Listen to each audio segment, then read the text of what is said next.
بسم اللہ الرحمن الرحیم۔ یہ واٹس ایپ گروپ میں ایک بھائی نے فہرست بھیجی چند سوالات کی، 19 سوالات تھے اور کہا کہ ان کی تفصیلی جواب دیں۔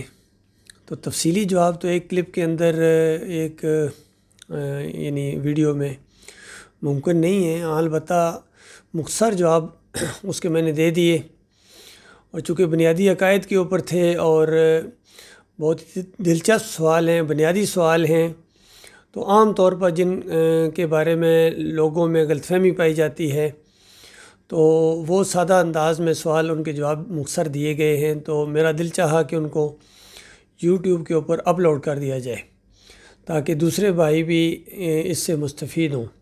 لہٰذا وہ مختصر سوالات اور ان کے جوابات قرآن و حدیث کی روشنی میں حاضر خدمت ہیں۔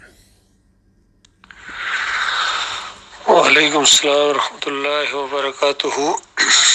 یہ 19 سوال ہیں اور تفصیل سے جواب آپ خود سوچئے، 19 سوالوں کے تفصیل سے جواب تو ایک کلپ میں ممکن نہیں ہے، تفصیل سے پھر تو 19 کلپ بنیں گے۔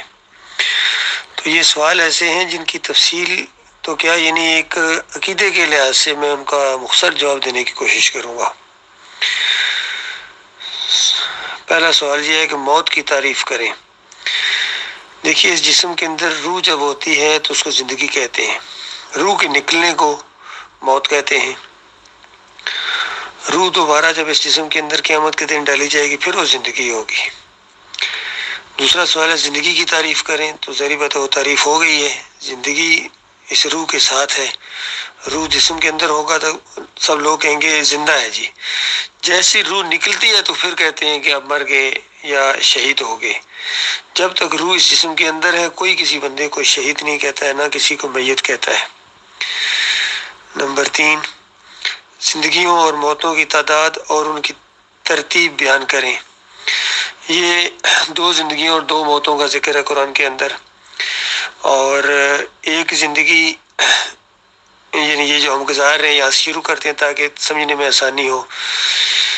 اس زندگی سے پہلے ہم موت کی حالت میں تھے، جس طرح اللہ تعالیٰ کہتا ہے کیف تکفرون باللہ وکنتم اموات، تم مردہ تھے۔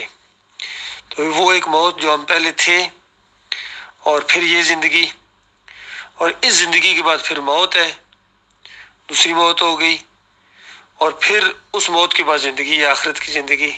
تو اس طرح 2 زندگیوں اور 2 موتوں کا یہ ملتا ہے، اور یہ اس کی ترتیب ہے۔ چوتھا سوال ہے کہ قبر کی تعریف کریں۔ قبر ٹھکانے کو کہتے ہیں۔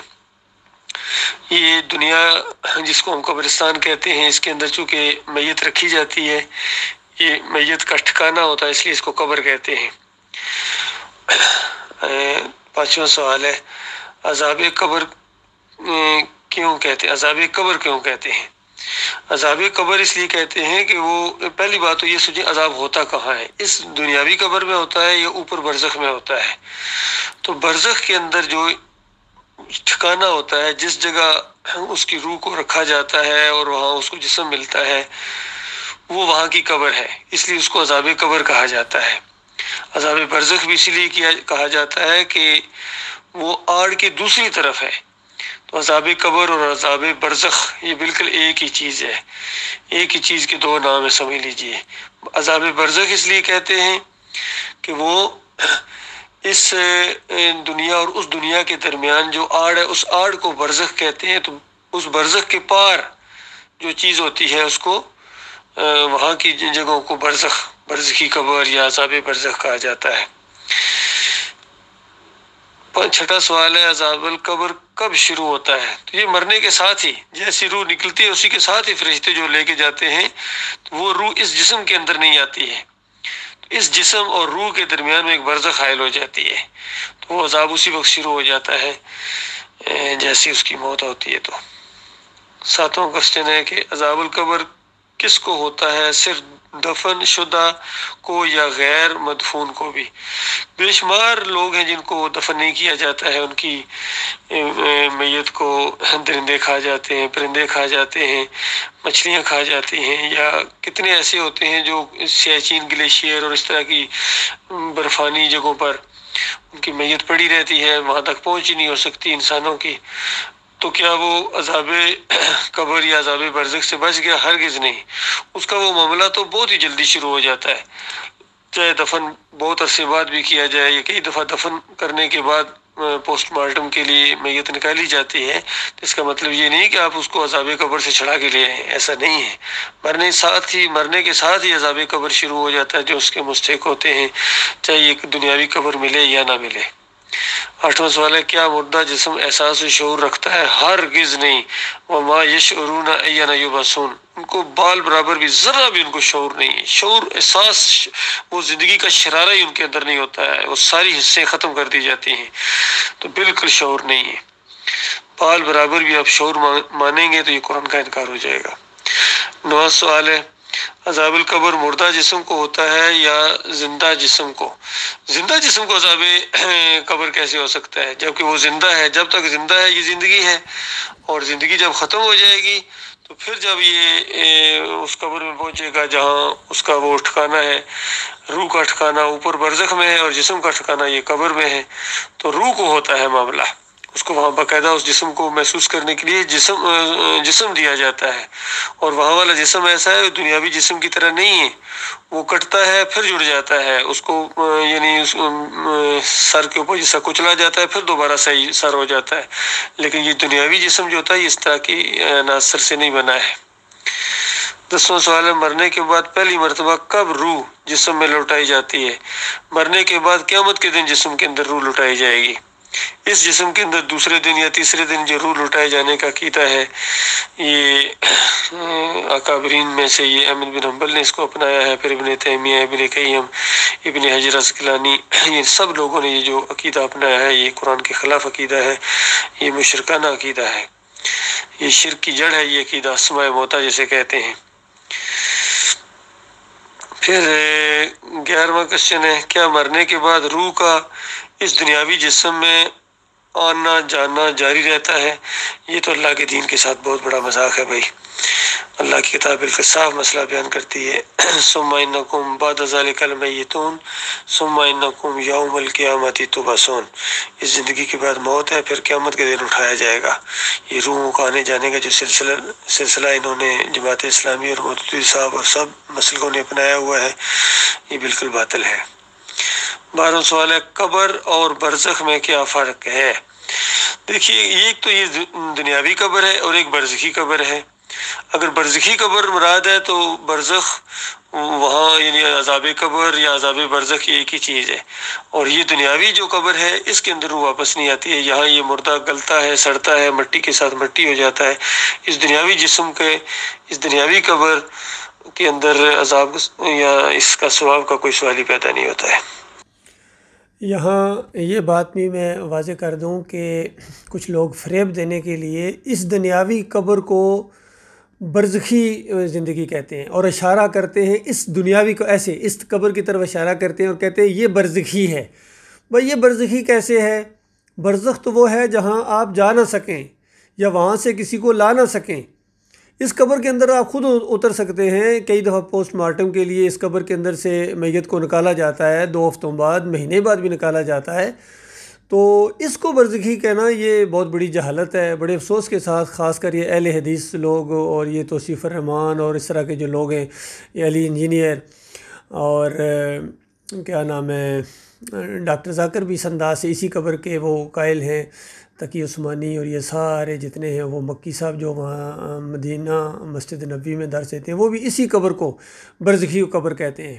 حالانکہ عقائد علماء دیوبند میں تو یہ لکھا ہوا ہے یہ دنیا کی زندگی ہے، برزخی نہیں ہے، اور یہ اہل حدیث اس کو دنیا کی زندگی نہیں کہتے ہیں، برزخی زندگی کہتے ہیں، لیکن اس قبر کی طرف اشارہ کرتے ہیں۔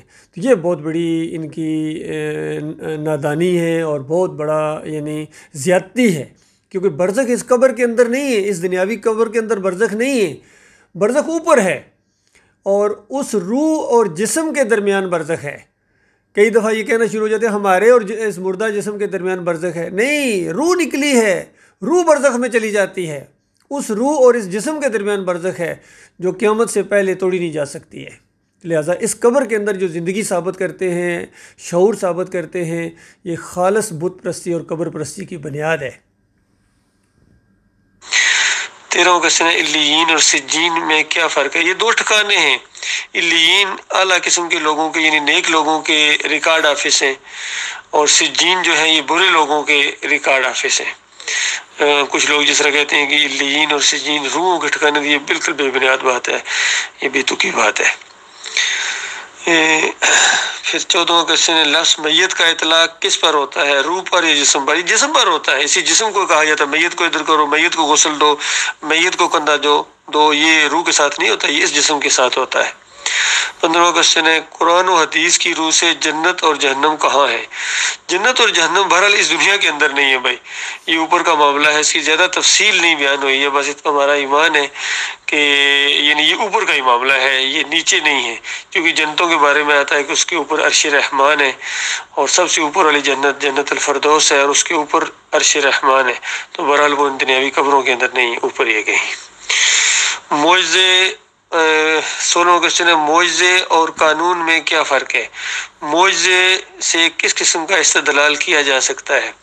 قانون عام جو ہوتا ہے دنیا کے اندر، جو اللہ تعالیٰ کا ایک طریقہ کار ہے انسانوں کو زندگی بسر کرانے کا، اور یہاں جو معاملات ہوتے ہیں، اس کی بڑی مثال یہی ہے جس طرح عیسیٰ علیہ السلام کا معاملہ، کہ قانون یہی ہوتا ہے کہ میاں بیوی کے ملاپ سے آگے اولاد کا سلسلہ چلتا ہے، یہ قانون ہے اللہ تعالیٰ کا، اور اس قانون کو اللہ تعالیٰ نے توڑ کے اپنی قدرت دکھائی ہے کہ بغیر باپ کے بھی اللہ تعالیٰ یعنی بچہ دینے کے اوپر اور انسان بنانے کے اوپر قادر ہے۔ عیسیٰ علیہ السلام کا ماں کے پیٹ کے اندر بن جانا یہ اللہ کا حکم ہے، اور اللہ کے حکم سے یہ چیز ہو جاتی ہے، تو یہاں تو بہرحال ماں موجود ہے، اس سے بڑی بات ہے آدم علیہ السلام کے تو باپ بھی نہیں تھے، تو اللہ تعالیٰ بہت قدرت والا ہے، معجزہ اللہ کی قدرت ہوتی ہے اور اللہ کا فعل ہوتا ہے۔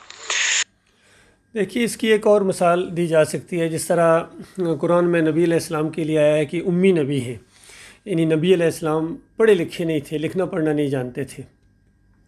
اب قانون یہی ہے کہ جو آدمی بھی لکھنا پڑھنا نہ سیکھے وہ لکھ پڑھ نہیں سکتا ہے، اور نبی علیہ السلام بھی لکھنا پڑھنا نہیں جانتے تھے، لیکن صلح حدیبیہ کے موقع کے اوپر جب ایک تحریر لکھوائی جا رہی تھی اور یہ لکھوایا جا رہا کہ یہ معاہدہ طے پایا ہے محمد رسول اللہ اور قریش کے وہ جو آئے تھے وہاں، ایک آدمی آئے تھے سردار، تو اس نے کہا بھائی ہم آپ کو رسول اللہ تو مانتے نہیں ہیں، لہٰذا اس کاغذ کے اوپر جو آپ نے رسول اللہ لکھا ہے اس کو مٹا دیجئے۔ تو نبی علیہ السلام نے کہا میں اللہ جانتا ہی نہیں، میں اللہ کا رسول ہوں، لیکن تم اگر ایک ناجائز مطالبہ کرتے ہو، تو علی رضی اللہ عنہ سے کہا کہ یہ وہ مٹا دو۔ انہوں نے کہا بھائی میں نہیں مٹاتا ہوں، تو میں کیسے اللہ کے یعنی وہ نافرمانی کی وجہ سے نہیں بلکہ ایمان کی وجہ سے، انہوں نے کہا بھائی رسول اللہ لکھا ہے میں نہیں مٹا سکتا ہوں۔ تو نبی علیہ السلام نے کہا لاؤ ادھر، تو نبی علیہ السلام نے خود اس کو مٹایا، اور بخاری کی ایک روایت کے اندر اس طریقے سے بھی ہے کہ نبی علیہ السلام نے لکھ دیا اس کے اوپر۔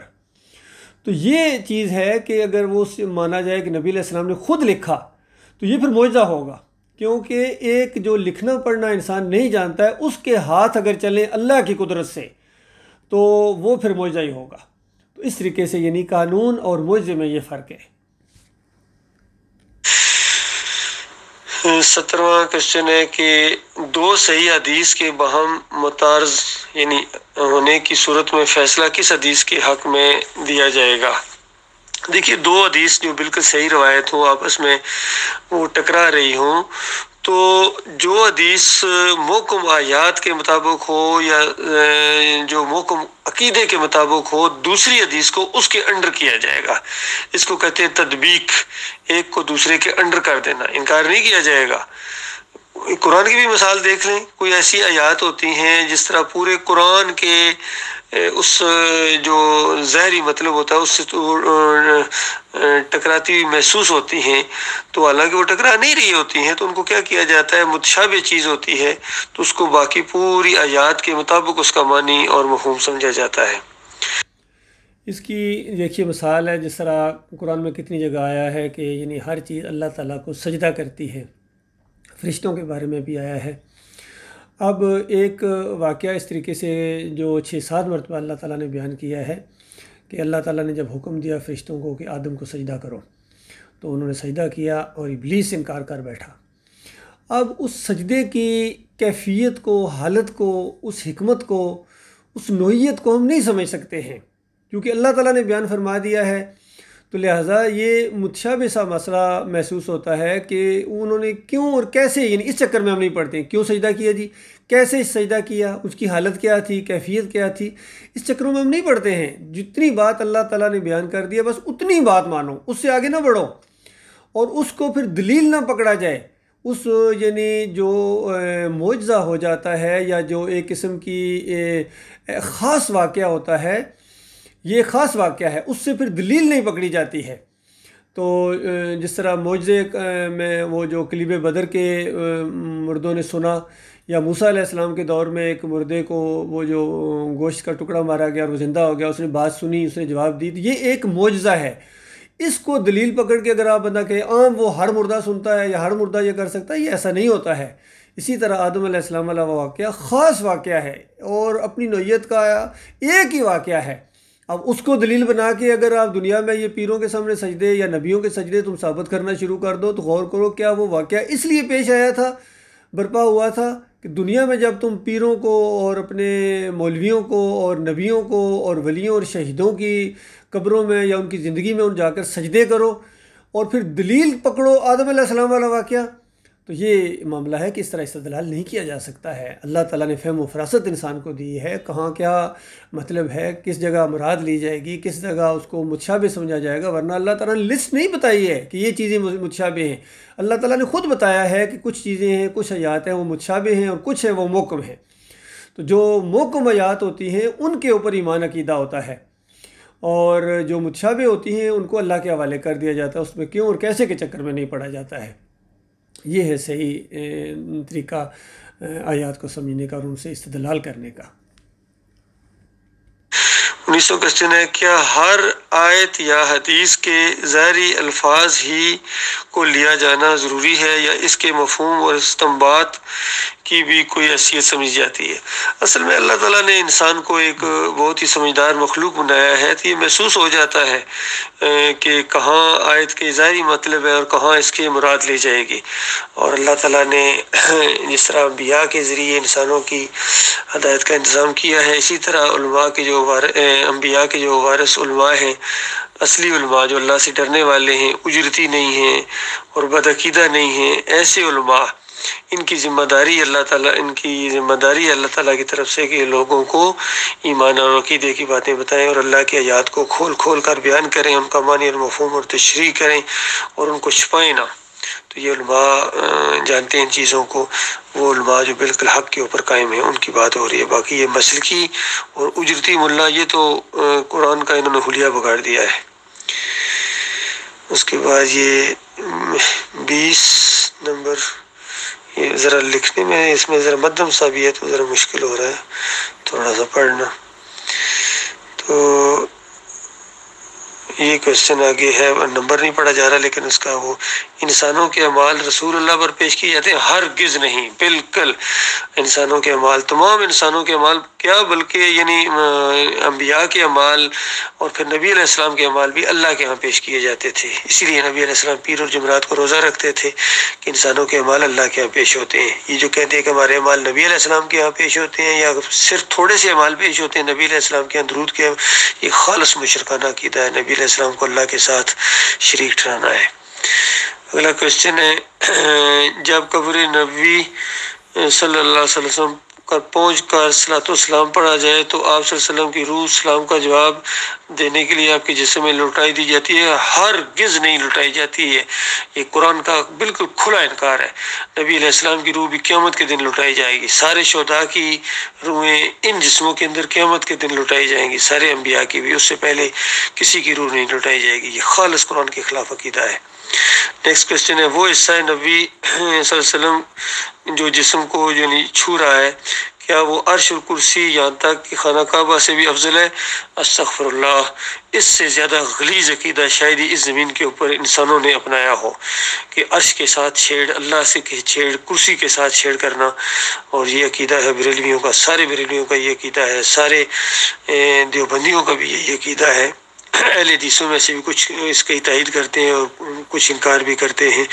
یہ انتہائی کافرانہ اور مشرکانہ عقیدہ ہے، اور اللہ کی توہین شاید اس سے زیادہ کسی اور عقیدے سے نہ ہوتی ہو۔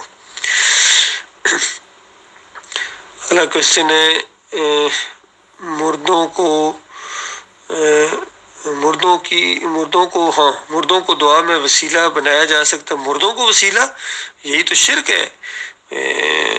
مشرکین مکہ کا یہ سب سے بڑا شرک تھا، کہا کرتے تھے ہؤلاء شفاعنا عند اللہ، یہ ہمارے اللہ کے ہاں سفارشی ہیں، ہماری ان کے آگے اور ان کی اللہ کے آگے۔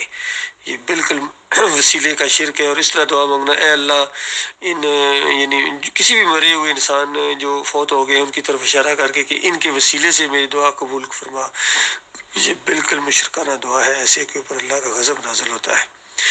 پھر نیکسٹ کوشچن ہے، نبی صلی اللہ علیہ وسلم کی قسم کھائی جا سکتی ہے؟ ہرگز نہیں کھائی جا سکتی۔ حدیث ہے نبی علیہ السلام کی، من حلف لغیر اللہ فقد اشرک، جس نے اللہ کے علاوہ کسی کی قسم کھائی اس نے شرک کیا۔ اگلا کوشچن ہے، تصوف صوفیہ کے سلسلے اور ان کے عقائد، مثلا وحدت الوجود، فنا فی اللہ، وحدت الشہود، حلول برحق ہیں، خالص یہ ناحق ہیں، باطل عقائد ہیں۔ یہ وحدت الشہود، یہ سارے صوفیہ کے جتنے عقیدے ہیں یہ مشرکانہ عقیدے ہیں، اور یہ اللہ کو گالی ہے، یہ ذات کے شرک، یہ بہت بڑا شرک ہوتا ہے، سب سے غلیظ ترین شرک یہی ذات کا شرک ہوتا ہے۔ اللہ کے بیٹے قرار دینا، اس کی ذات کے ٹکڑے قرار دینا، یا اللہ کے اندر حل ہو جانا، یا اللہ کو اپنے اندر حل کر لینا، یہ سارے صوفیوں کے عقیدے رہے ہیں۔ ان کے آپس میں کبھی بحثیں ہوتی تھیں تو کوئی ایک جزوی طور پر کوئی کسی ایک کا وہ انکار کرتا تھا، دوسرے کو ثابت کرتا تھا، تو اس طرح کی بحثیں ان کی آپس میں چلتی رہتی تھیں۔ یہ سارے صوفی مشرک گزرے ہیں۔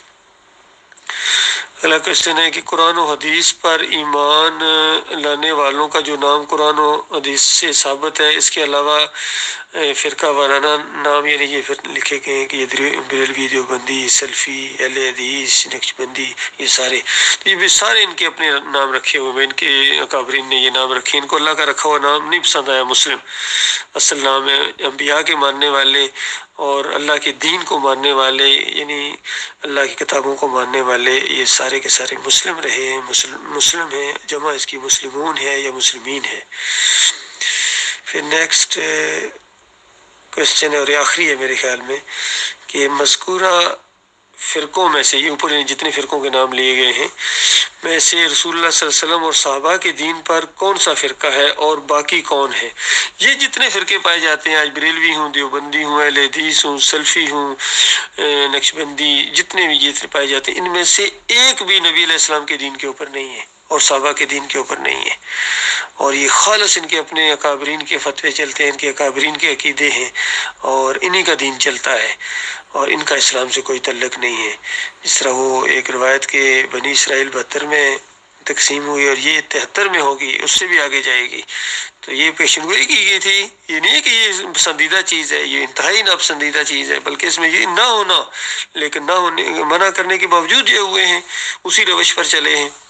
تو ان میں سے کوئی بھی فرقہ جو ہے نا وہ نبی علیہ السلام اور صحابہ کے طرز کے اوپر نہیں ہے، اور جو بھی اب اس دعوت کو اٹھائے گا وہ ایمان خالص کی دعوت، توحید کی دعوت، رد شرک، صحابہ اکرام کا طریقہ اصلی، تو یہ وہ گروہ ہوگا جو اصلی دین کے اوپر ہے، یہ اللہ کی جماعت ہے، یہ فرقہ نہیں ہے۔ اور یہ جو دوسرے جتنے بھی فرقے ہیں، ان میں سے کوئی ایک، یہ ہمیشہ بات کرتے ہیں کہ ان میں سے سب شرک کے اندر مبتلا ہے، سب سے زیادہ شرک اس طرح بریلویوں میں اور شیعوں میں، حدیثوں میں، یہ کیا نام ہے، دیوبندیوں میں ہے سب سے زیادہ شرک۔